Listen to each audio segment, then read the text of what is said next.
I'm going to...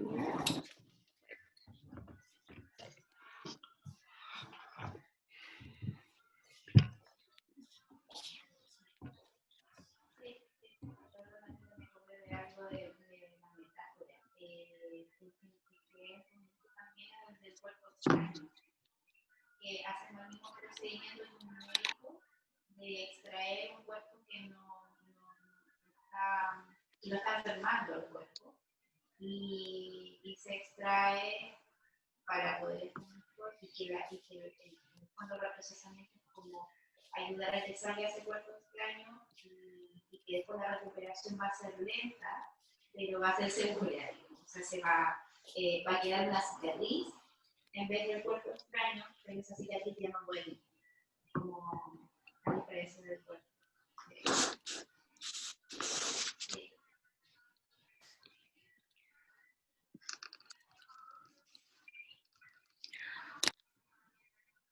Hi everyone, so we're gonna wait for a bit for maybe other participants if they want to join. So we're gonna wait for about 3 minutes and then we're just gonna start.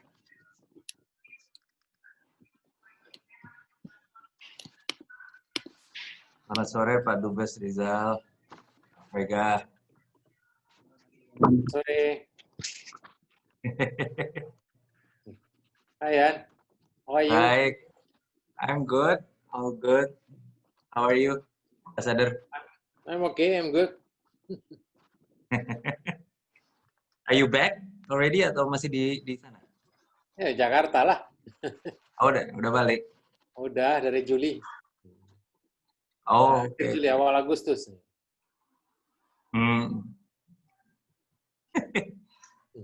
So the new ambassador can, fix the residence and clean it. They have to change the mattress, the guling, the everything. But he's well aware of the condition, right? Because he did his PhD as well in Durham. Durham, yeah. The master's Birmingham. Oh, okay. It's also achieving. And also on China, his dissertation is on China. Ah, similar topic.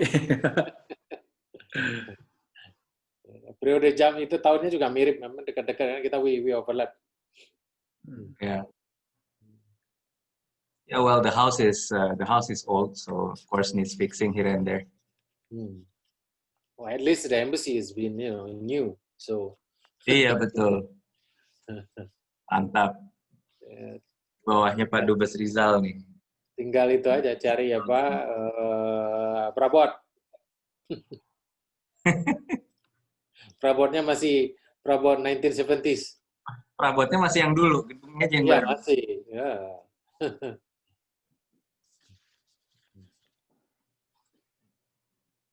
Maybe lots of valuable material as well, like the paintings. Oh yeah, it's look like a gallery now. Yeah. Apa-apa, as long as the big Komodo is still around, ya it's safe lah. Nunggunya itu. Yes. The big Komodo has been repainted. It's very nice. Oh yeah. Yeah. Look new. Okay, so maybe we're going to start because it's 5:10 already. Hi everyone, my name is Rara. I am the representative from both ASEAN Society and Indonesian Society. I would first like to thank you all so much for taking the time to join in the conversation with Dr. Rizal Sukma. Pak Rizal Sukma, thank you so much for joining us. This event is a collaboration between the Indonesian Society and the ASEAN Society. We will be welcoming a very special speaker, Pak Rizal Sukma, and today's conversation will be hosted and moderated by Mas Frega Wenas Inkriwang, who is a lecturer at Unhan, the University of Defense in Indonesia, who also happens to be a PhD candidate from the International Relations Department of LSE from Indonesia. Another thing I'd like to inform you before I pass on to Pak Frega is that this event will be recorded. So if you want to turn on the camera, that's completely fine. But if you want to turn off, that's also completely fine. So without further ado, Pak Frega, you can take the lead. All right. Thank you, Rara. Good morning and good afternoon, everyone. And also for Dr. Rizal Sukma, welcome to the event. Before we start our conversation, I would like to probably remind the etiquette of our webinar today. As Rara mentioned, that is going to be recorded. So if you want to turn on or turn off the video, it's on your call. And please ensure that your mic is muted throughout the event.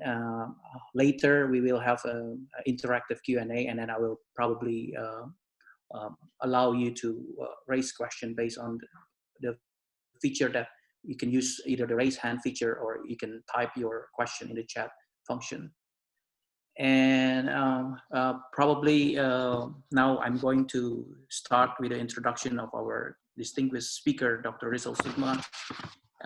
And today we are honored to welcome him back because he used to serve as ambassador of Indonesia in the United Kingdom from 2016 to 2020. And Dr. Rizal Sukma is currently a senior research fellow at the Center for Strategic and International Studies, or CSIS, in Jakarta, one of the most prominent think tank in Asia Pacific. And Pak Rizal received his PhD in International Relations from LSE in 1997, and he has worked extensively on various issues ranging from Southeast Asian security, ASEAN, Indonesia's defense and foreign policy, including military reform, Islam and politics, and also domestic political changes in Indonesia. Dr. Rizal Sukma was also the first Indonesian to receive the Nakasone Award in July 2005, and he was also named as one of the 100 global thinkers in 2009 by Foreign Policy magazine. And now, without further ado, maybe we could start by talking about, actually, this session will cover three critical parts, which is the area expertise of Rizal and also his career journey and his experience as a LSE alumni.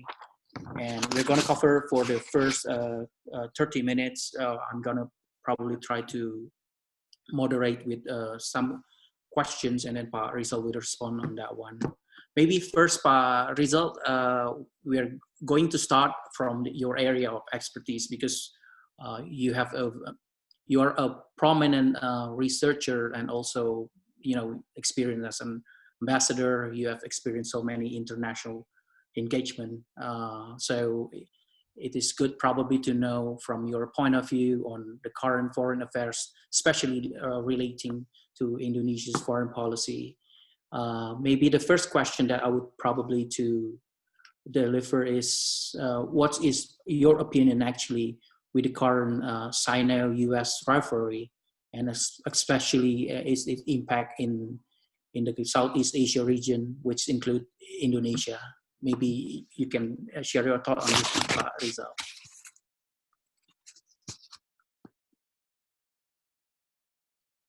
I think you haven't unmuted your mics. Thank you, and good afternoon to everyone. First of all, probably I would like to apologize, to Indonesian students at the LSE, because, this batch, who just entered the LSE in 2019, I didn't have a chance, to meet.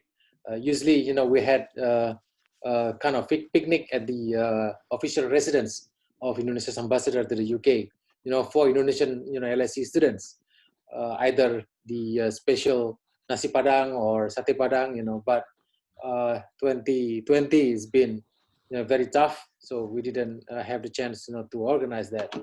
But I'm very happy to take part in these discussions today, and also at least meet on the screen with some of the Indonesian students, and especially to meet Mas Rega again. I've known him for some time now, and I hope that you will soon get your Viva and then get that PhD. Well, coming back to the key issue that you just asked, I think every country face the same I think challenge with regard to the US-Sino rivalry. This is also, I think, the problem facing the UK and also Australia and almost everyone around the world. The challenge is how to position themselves within that not no longer emerging rivalry, but reality of the rivalry between the US and China. So how not to choose I think has become the key foreign policy challenge that many countries in Southeast Asia especially facing at the moment. And then of course within that context we all actually now depend on China when it comes to economic benefit and economic fruits that we all need in Southeast Asia. But at the same time we also want to see the US continued engagement in the regions. And the last 4 years under Trump has been quite tough. I think probably some of Southeast Asian countries already made up their mind. So they come to the conclusion probably they need to choose sooner or later. But for most of the Southeast Asian countries, we're still thinking on how best position ourselves within that emerging rivalry between the two powers. So the challenge is really how not to choose, and there is no easy answer to that questions. Oh, okay. Thank you for that interesting explanation, Rizal. So, as you mentioned that it has become a challenge for everyone. But in one of your previous article, you mentioned that in recent years, there's a shift from the cornerstone of Indonesia's foreign policy, where you actually highlighted that ASEAN is not or become the cornerstone anymore, but it's only a cornerstone. How do you see the shift in regards to that challenge spot? No, I think ASEAN is no longer adequate, for almost all the member states, in order to achieve their national interests. Because not all interests, not all our interests can be, fulfilled by working within ASEAN only. Is only some part of our interests can be served, by our membership in the ASEAN. And I think for Indonesia, in addition to ASEAN is still very important for us. But at the same time, we also see the G20, is important for Indonesia. And the East Asia Summit, of course, now as the center of gravity of the geopolitics of the world move, from the West, into the Indo-Pacific, we see the East Asia Summit as becoming more and more important as well. So within that context, I try to argue that it would be, I think, foolish, for Indonesia or for that matter, any other ASEAN member to continue to think as if that, everything, all the national interests can be fulfilled, by working within ASEAN. Secondly, I think coming back to the first question that you asked, to an extent that each member will continue to see the value of ASEAN also depend on whether or not, ASEAN can work together, in order to help member states not to choose, between the US and China. So if ASEAN cannot actually provide the platform, for that important geostrategic challenge, so I think ASEAN member state will start looking at other platform in order to serve their national interest. As simple as that. Okay, Pak. I think it's good that you highlighted the point not to choose between China or the US in terms of the rivalry of the great powers. But having seen that Rizal, you mentioned that it's not necessary to achieve the whole national interest of a country, only partial. I would like to address another further question on that one. How do you see the development of the Quad, which is the US, Australia, Japan, and India? Because recently they have invited some other countries, including one from Southeast Asia. Do you think probably in the future, currently they invited Vietnam, but maybe Indonesia because of the recent visit by the Japanese Prime Minister? Is there any possibility that we are going to use this kind of approach as well to supplement like the platform that you mentioned, G20, ASEAN, and so on? I don't think so, because Indonesia, I think it's very clear that, we want to be, as inclusive as possible. And the Quad, is actually, I think it is very difficult to argue that, it doesn't have that anti-China connotation, so it actually is meant, to counter China, if you like. So Indonesia is not interested in joining, any that kind of, arrangement. That's number one. Number two, I think it's not easy also for the Quad, to actually form some kind of platform, in order to manage or even to contain China. India, for example, I don't think India will depart, from its non-aligned position and then become, the proxies, of the US. I don't think that India will play that role. So within that context, I think the Quad itself, will have, a lot of challenges, in managing the and navigating the rivalry, between these two superpowers, China and the US. For other countries, I think, yeah, I would say that again, if ASEAN cannot actually provide, the platform, for ASEAN member state, to stay neutral, to continue to preserve the strategic autonomy.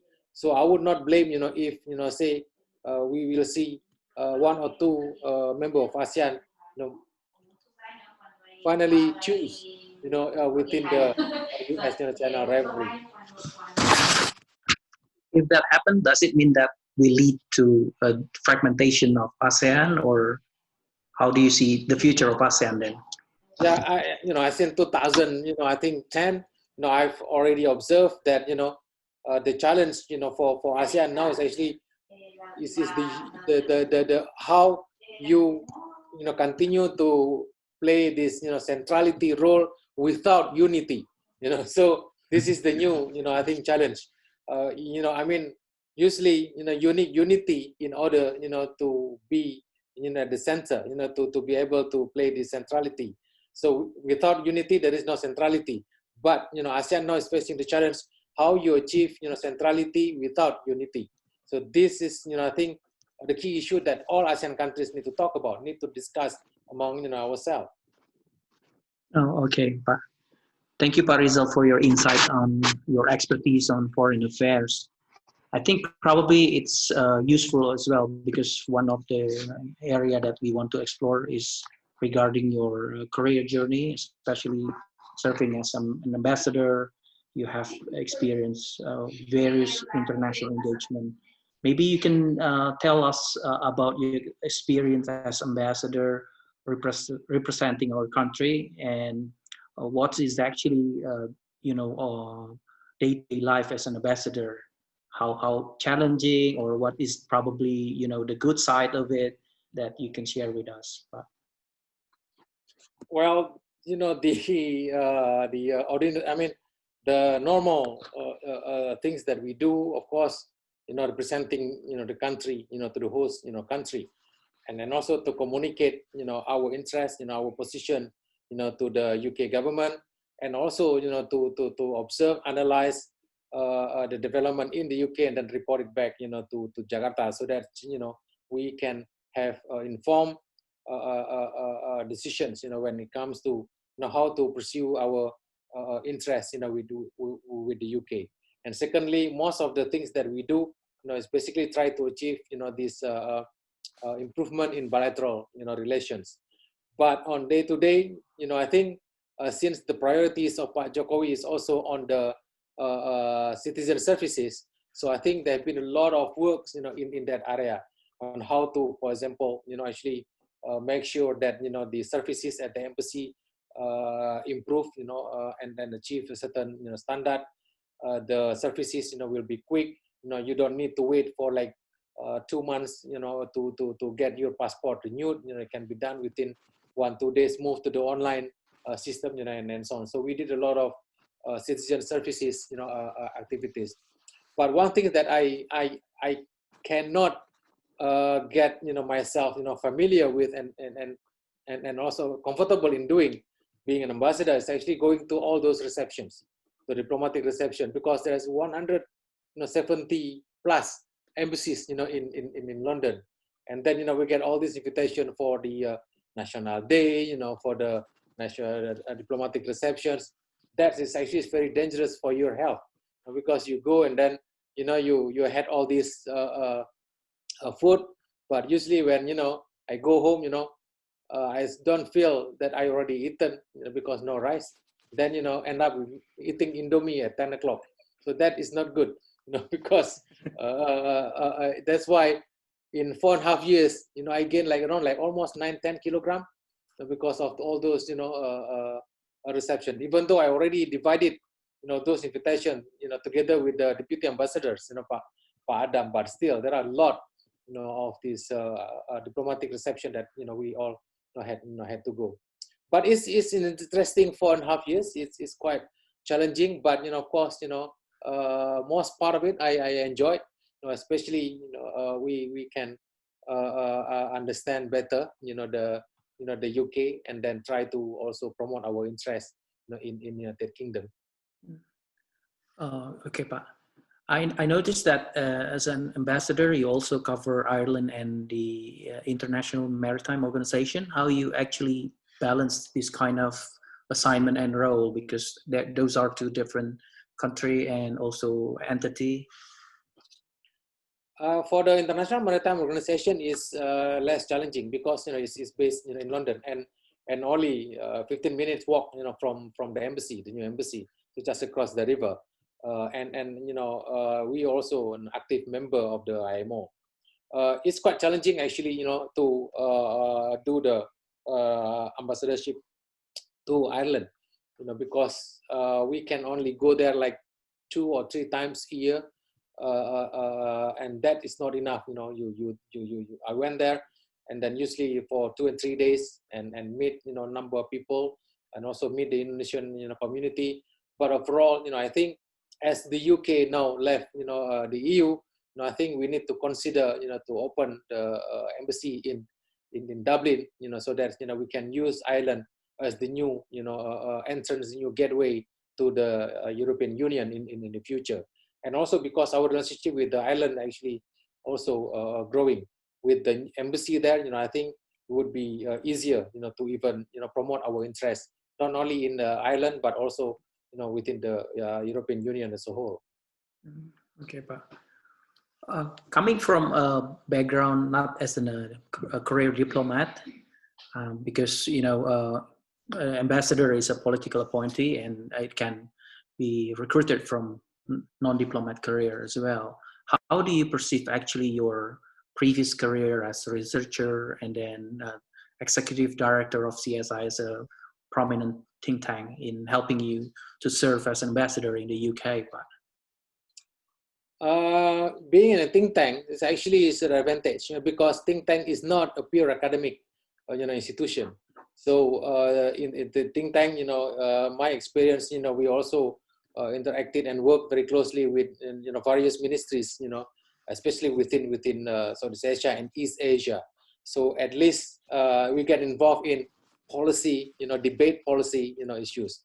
Being ambassador is basically dealing with policy, foreign policy issues, and that I think greatly helped.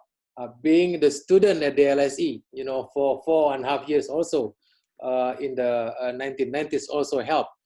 For example, when I came back, and then I realized that the head of the IR departments at the LSE was my classmate. We were together as a PhD student at the time, Chris Hugh, and also friends like he was at the John Siddell. He was with the SOAS before, but then moved to LSE. So I think it helped because as a think tank, we did a lot of policy studies, and then as ambassador, mostly also dealing with the policy studies. One thing is different is that as a think tank, usually I always say this, as a think tank, as an academic, we just say whatever we think. But as an ambassador, we have to think before we say something. So that's difficult. You cannot be frank. because you have to really think, what impact it has, certain statement, because it will be taken as an official statement of the government of the day. I think that has become a golden key lesson learned. I mean, shifting from think tank, working for think tank, and as a diplomat. Probably another question that I want to raise is actually how you balance between the objective from President Jokowi in terms of the policy and also engaging with the Indonesian diaspora in your, in the United Kingdom or Ireland, especially with the academic student. I noticed that you have intensified the interaction between embassy and student community and also civil Indonesian community in the UK. By not using the weekend for myself. So it's basically weekends. It's always attending the student activities or even the activities organized by the Indonesian communities. Because many of Indonesians who live in the UK are actually also working in the UK, and then they can have activities only during the weekend, and with the students also mostly with the weekend. So that's how we balance it. Weekends for the student diaspora and the Indonesian community, weekdays for the UK public, because I also engage the think tanks and also the public in the UK by traveling around the UK, because perspective outside London is also important. So being an ambassador, I think in addition to like regular communication with the foreign office, with the DIT, the Department of International Trade, and other Ministry of Education, it's also important to engage with the what we call regional governments, like in Wales, in Scotland, and also in other cities such as Liverpool, Manchester, because as the UK's domestic politics at the time make it difficult to deal with the central government. I think in order to have the cooperations, we also work with the cities. For example, Surabaya and Liverpool cooperation has been a model for cooperation within UK and Indonesia. So we try to do that also with Manchester and also other cities. Okay, it's not easy, but manageable. I hope the Pak Desrat, the ambassador, will continue also engaging the student, and the Indonesian diaspora, which I think he will, because he also understands the UK very well. I think maybe because of the background that you're coming from a UK graduate, and also Buhana is also a graduate from UK institution, that plays a critical role in supporting your engagement with the community in the UK. Another question, Pak, is actually I acknowledge that you've been invited to deliver presentation at Wilton Park, which is one of the prestigious forum. How actually do you see this is kind of like does every ambassador have this kind of opportunity, or is it recognized because of your prior credentials? I've been attending the Wilton Park, when I was still, the executive director of CSIS. So like twice a year, basically, or once a year at least. So, I'm quite familiar with the Wilton Park. So I think, of course, being an ambassador and then get invited, to Wilton Park, the difference is that, you have to really think, what are the things that you are going to say.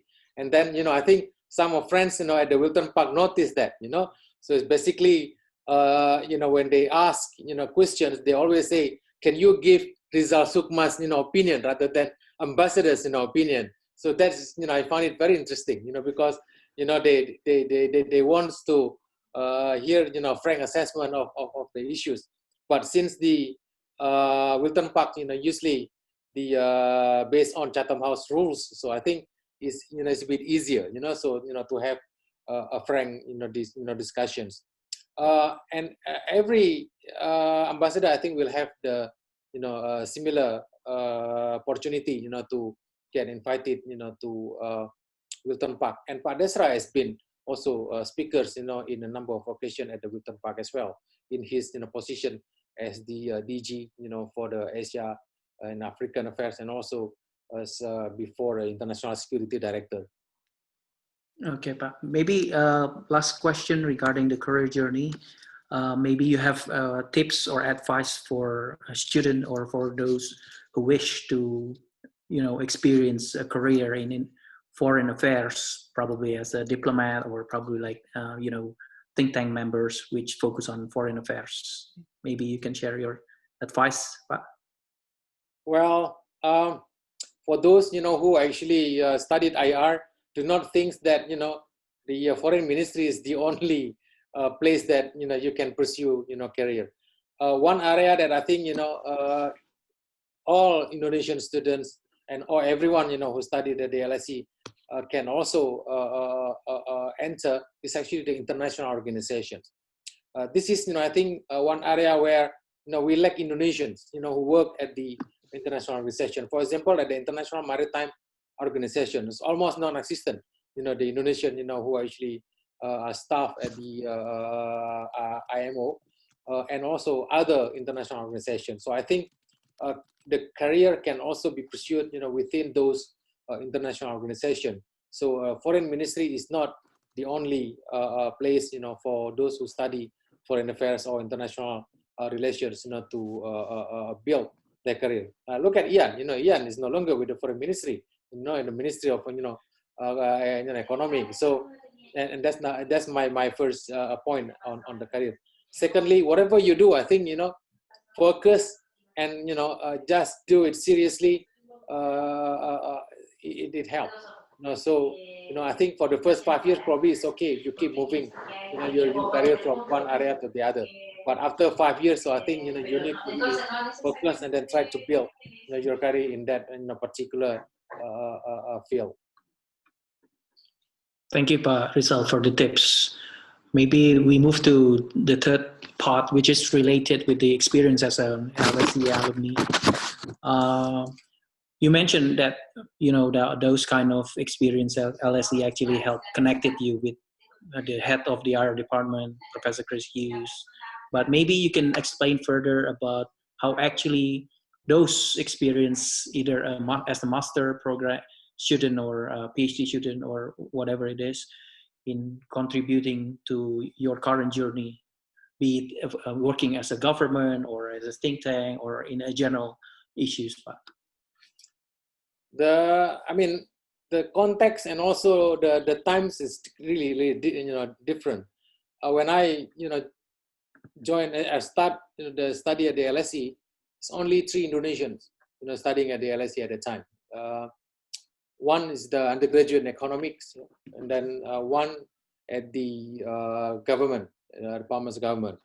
And then later on, we became like 6 or 7. There's a very few Indonesians studying at the LSE. And what I really learned, and then from the LSE at that time, is actually how to improve English.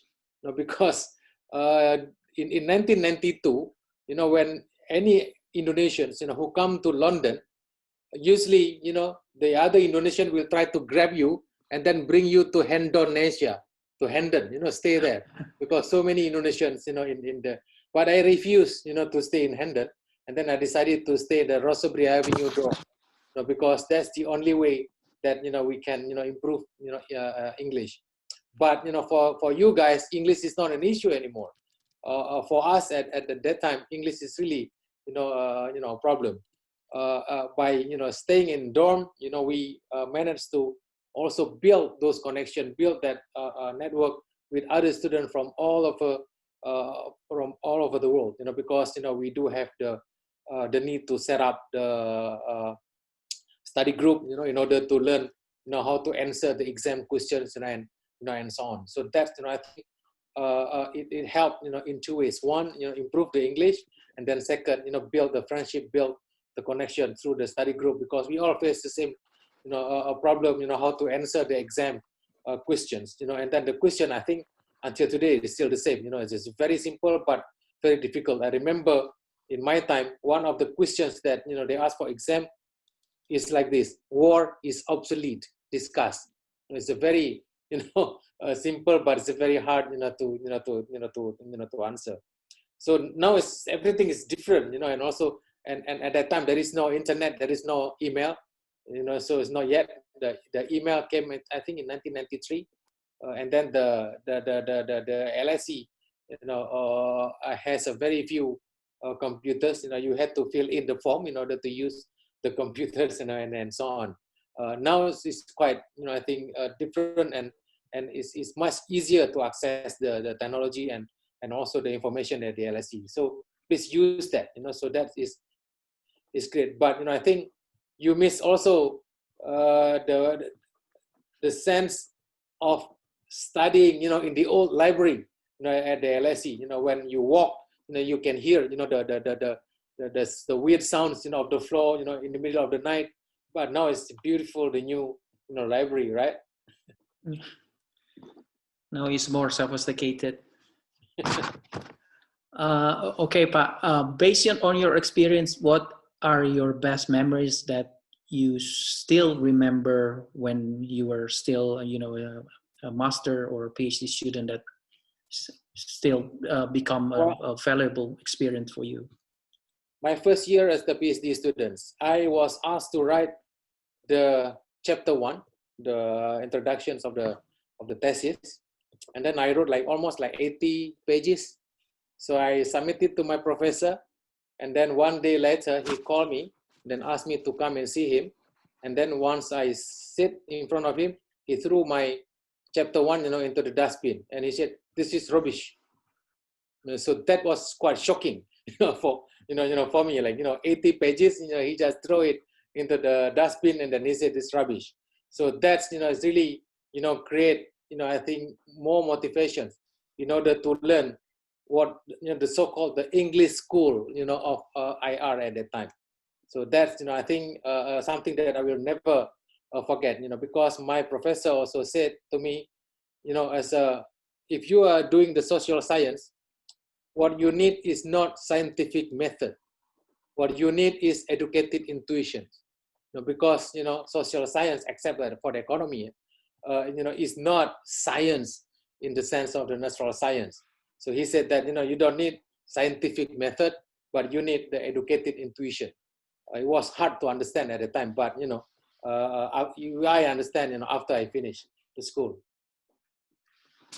That's quite challenging, but 80 pages. I remember my own experience. It's not easy, so writing for the thesis, especially if you have challenges as a family.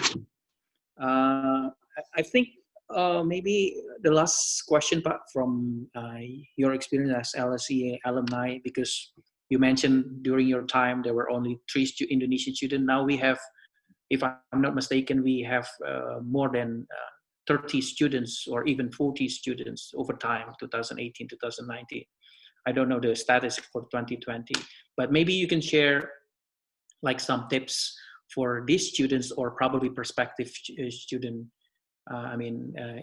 who intends to study at LSE, especially Indonesian one.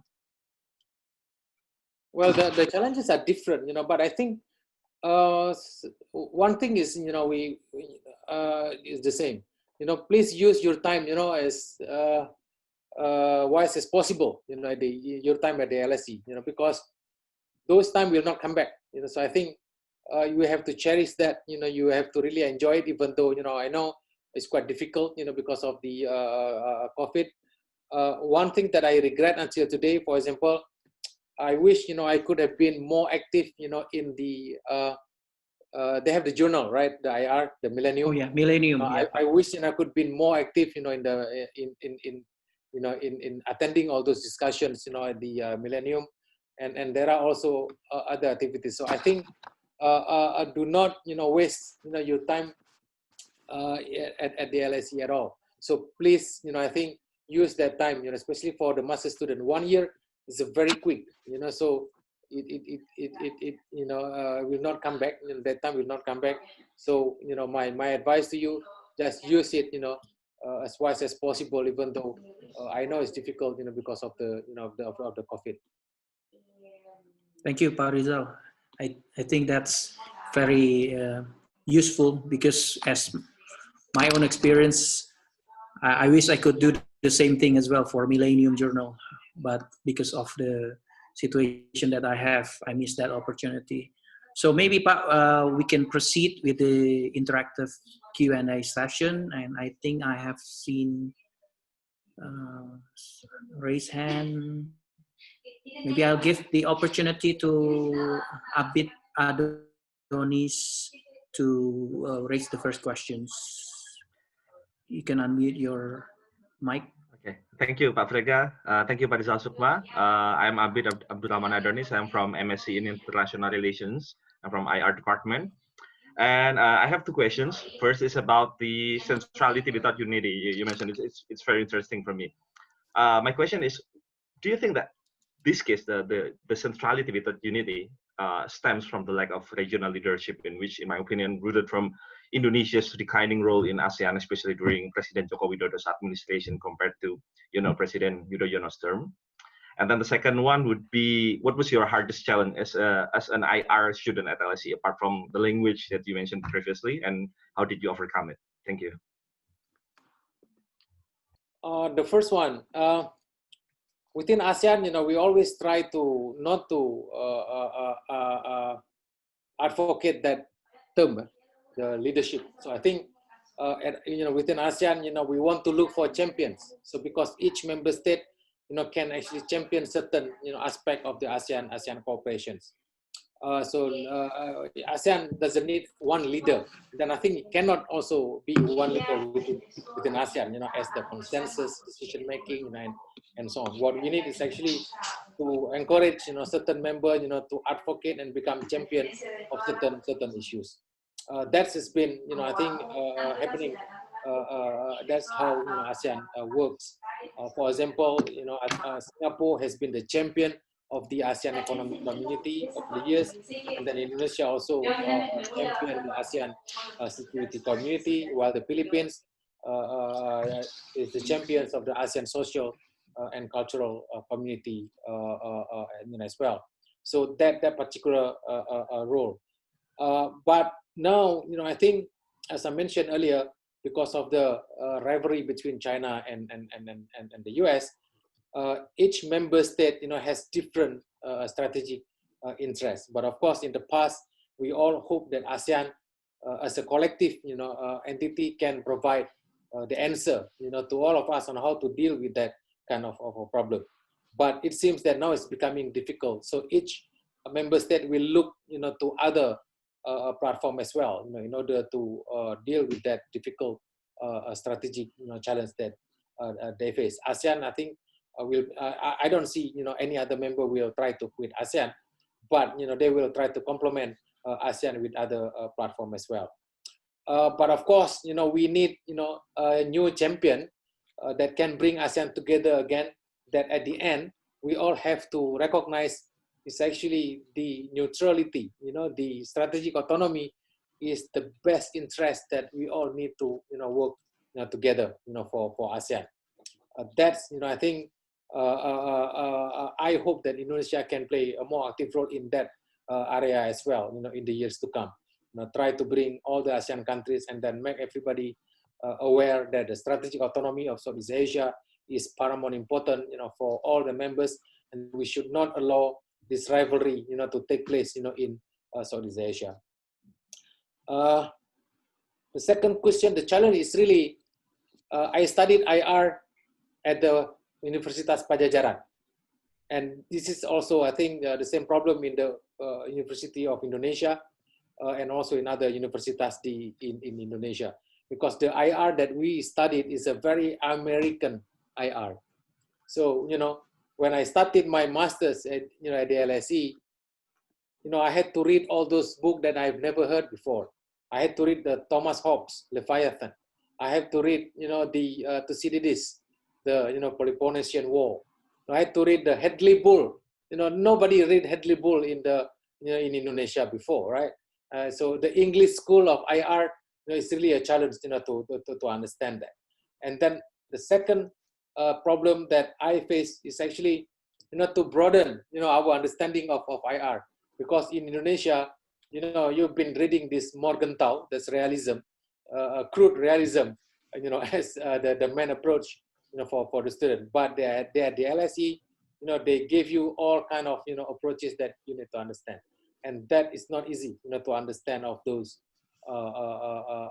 broader and richer perspective, in looking at a particular social phenomenon.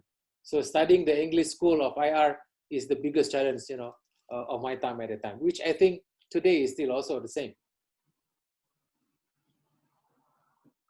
Thank you, Pak Rizal. I think we have another question from Naufal, Pak. The question is, thank you, Pak Rizal, for the great insights. What do you make of Secretary Pompeo's recent visit to Jakarta and Minister Prabowo's visit to Washington in terms of its implication for security and economic cooperation? It seems that the US still has a long way to go to match China's commitment in Indonesia. He wants to know what factors will drive US-China rivalry in Indonesia, and what do you think of the notion of ASEAN minus meetings, which excludes Cambodia and Laos? Well, I think somebody in the White House, or in the State Departments finally managed, to convince the American government at the moment that Southeast Asia matters. Southeast Asia is important. But it's hard to actually see the implications of that. Because the U.S. under Trump, I think is not very interested in Southeast Asia.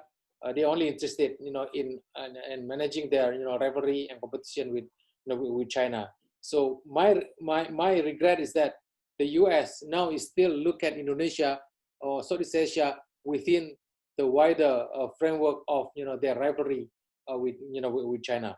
That point of view will not work in Southeast Asia. It will not work in Indonesia, definitely. Because Indonesia is not interested in getting involved in that rivalry.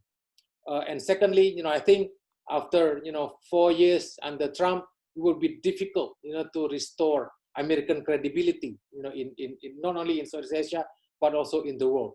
So the next government, if if the Americans will have new government, will have a tough challenge to restore American credibility in the eyes of Southeast Asian, and also especially in the eyes of Indonesian.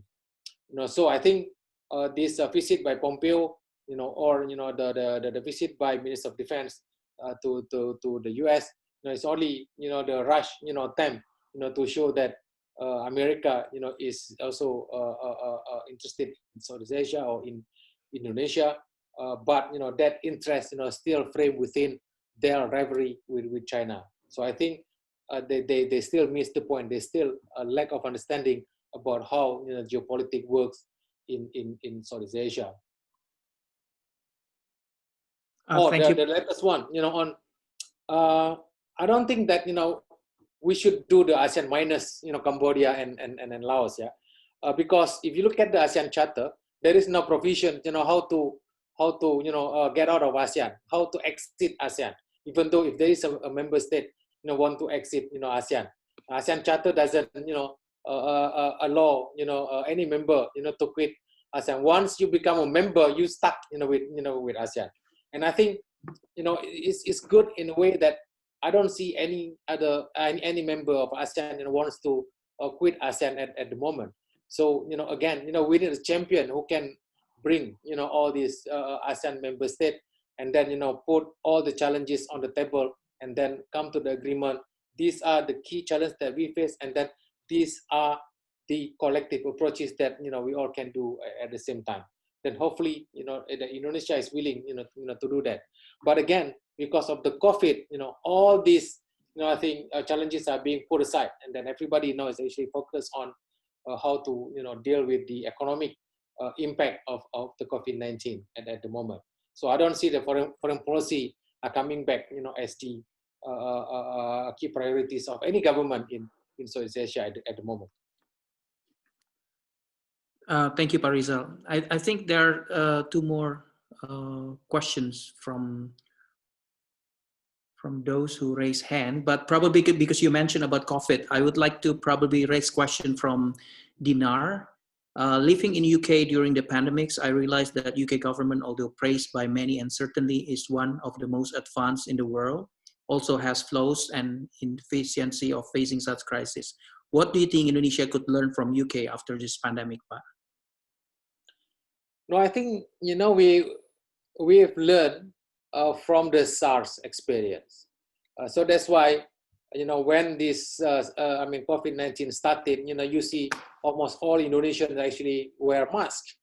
This is something that you don't see, in Western countries, in the UK, especially not in the US, of course.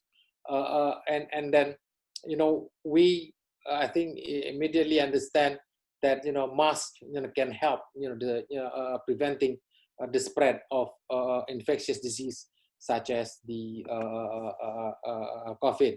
Even though of course COVID is much more severe than the SARS before, but we learn from that experience. Secondly, I think I don't know. This is there is no scientific basis yet. The cases, in Europe or in the US is much more severe compared to cases, in our part of the world. I don't know whether because of the winter also affect the way it spread, because even without COVID, we know that in Europe or in the US, the cases of flu also went up during the winter. So that's why it has more impact and spread very quickly in countries like the UK and any other European state. My experience in the UK was not actually quite long, because in March, I got these heart operations, in London. So at that time, we were in the process of preparing on how to help Indonesian citizens if say the UK went into lockdown. And in fact, 1 week after I get the operations, the UK did impose the lockdown, especially in London. And then I think the embassy's work have been in helping the Indonesian who are either stranded in the ports, because many of them work for the shipping companies, or helping the students around the UK and also in Ireland. So of course, I do hope that cases of the COVID will not affect many Indonesian citizens, and then I hope you guys all stay healthy, and continue to communicate, and also to contact the embassy if you have any friends who has the symptom. So hopefully they can also help, because I know that it can be very lonely and you have to so self-isolate for 2 weeks, especially for those who still live in the dorm. Those with the private accommodation probably is a bit easier.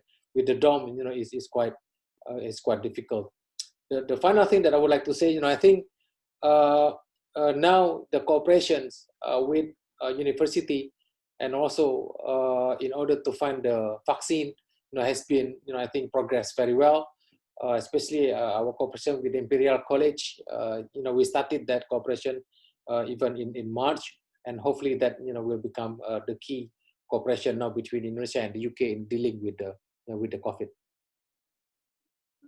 Thank you, Pak Rizal. I think because of the time constraint, I will limit the remaining question. We have Ian and Laetitia, and the other one is Samuel.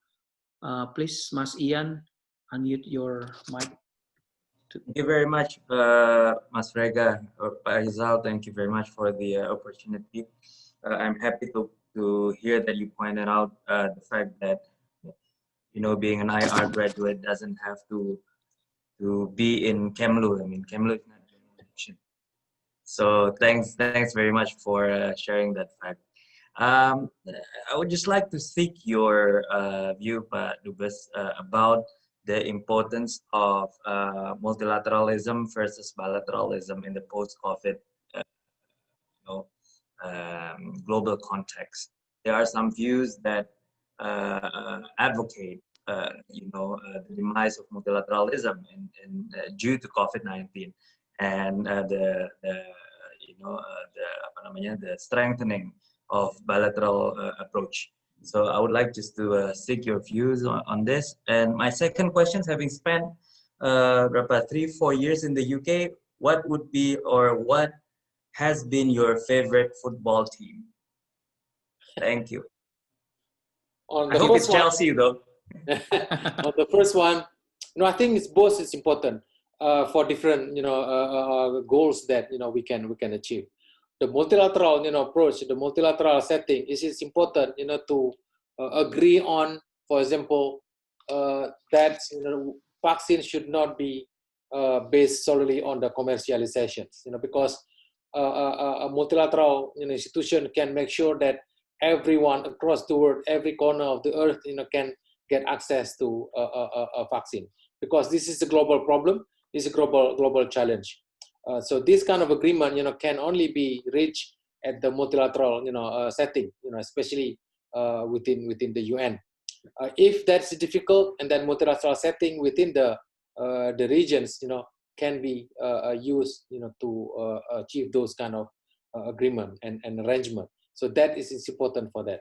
But on the other hand, we also realize and that the those companies that produce vaccine is basically the private sector. So within that context, the bilateral approach is important, because every country want to make sure that their country has access to a vaccine, not only through purchase but also, of course, if possible, through the productions. That Indonesia is trying to do both, the purchase the vaccine, but at the same time, we hope also we can cooperate with a number of companies, either in China and AstraZeneca in the UK, that we will be able to produce the vaccine in Indonesia. So I think both bilateral and a multilateral approach, serve different purposes, within this combat, against the COVID. The football one, from the residence to very close stadium. I think Mas Ian can guess. One is Hotspur, the other one is Arsenal. And then, I already measure, which one is closer to the residence. It's actually Hotspur. So that's why I'm a Hotspur fan, even though it's quite, well, number 7 or number 9. And it's interesting because they have the new stadium as well. And also they are the one, who invited me officially as ambassador to come and see the new stadium. It's beautiful. So, until today, I'm still with the Spurs. There's a very few Indonesian, who actually love Spurs, but actually is the third largest fans in Indonesia. Spurs after Man U, I think, and the second, Liverpool. Arsenal number 4, I think, in terms of number of the fans in Indonesia. Thank you, Pak Rizal. Another question, Laetitia, can you briefly ask your question? And another one from Samuel. I'll read the question later. Okay. Thank you, Dr. Rizal, for insights, and Pak Ferga for moderating. My question is quite a practical one. What informed your decision to pursue a PhD, and what is your advice to students who are considering completing a PhD at the LSE? Well, if you are considering to apply for PhD, it really depends on the subject, right? I don't know much about many subjects, but at least for the international history, for IR, for economics, I do understand that the theoretical approach is very strong at the LSE. So of course, when you do the PhD, at the end, you also want to use that to advance the career in the academic field. So for example, either become a professor or become a researcher.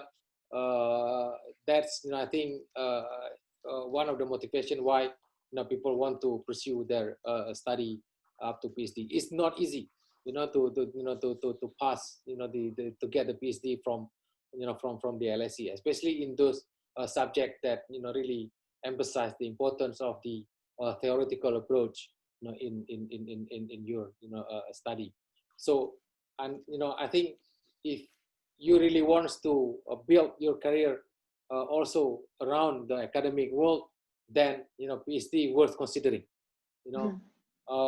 Even though if you don't work mainly as a professor, but you need to contribute as well to the academic world. Even though say like Mas Ian, for example, he works for the coordinating ministry for the economic affairs, but please use your PhD also to contribute to the academic world. Otherwise, what's the point, getting the PhD if you don't?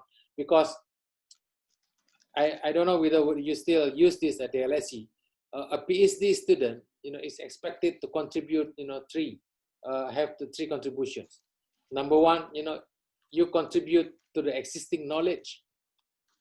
Number two, you contribute to the new information and data. And third, you contribute a new theory, into the field. These three, I think contribution is a must, for a PhD, graduate at the LSE. So that's what the professor would tell you, before you start, the PhD. So unless you don't want to do these three, I think you need to reconsider, your plan to go and be a PhD student. You don't waste your time being a PhD. Thank you, Pak Rizal. One last question from Samuel Adikusumo. It's a bit more perspective. Actually, he asked, what do you think will be the best way forward for Indonesia, especially after President Joko Widodo, and how should the nation as a whole continue to improve politically, economically, and socially? I think this probably based regard as your expertise as a researcher. Probably you can share your thought on this one. Well, next government after Pak Jokowi will be very, very difficult, in a very difficult position, especially because of the setback that we all face, because of the COVID-19, in the economic sector. It's not easy to, restore and also to fix the impact, of the COVID-19. And then, number one, because we have no idea when this gonna end, so some would say that 2022. Some would say, probably, by the end of 2021.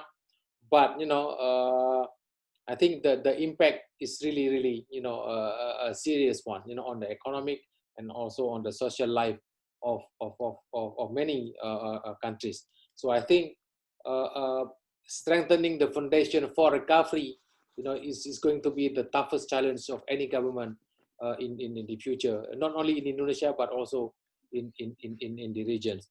So within that context, I think in addition to trying to deal with the COVID itself and also the impact of the COVID for the next, say, 2 or 3 years, so I think, we need also to start looking at many sectors, in the post-COVID, era.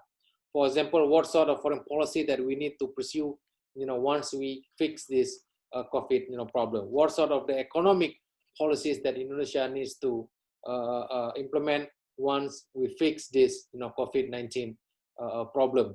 And then what sort of, social policy that, we need, to undertake once we fix this, COVID-19. So everything, will depend on how and when are we going to fix and stop this, COVID and its implication in the country. Thank you, Pak Rizal. I think this last question wrap up our Q&A session, and you have delivered so many insights.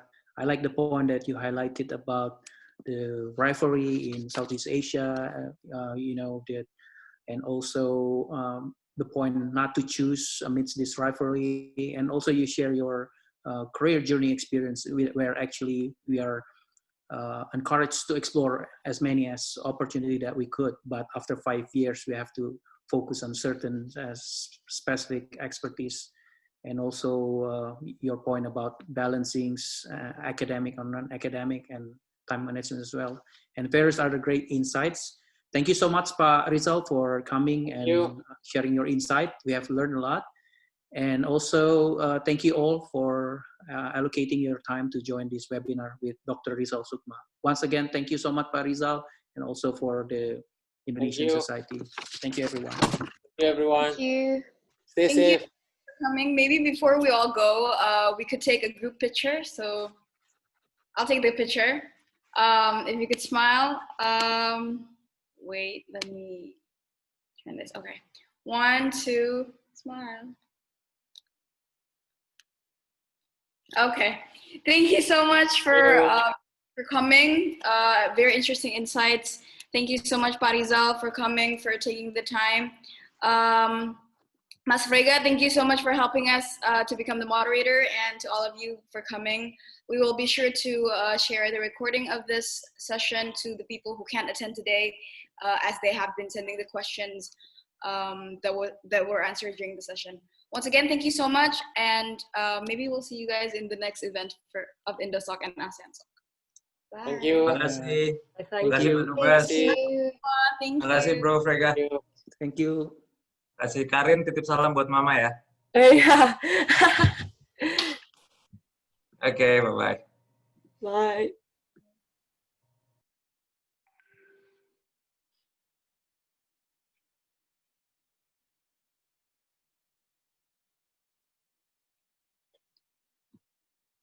Woo! Okay, I'm gonna stop recording now.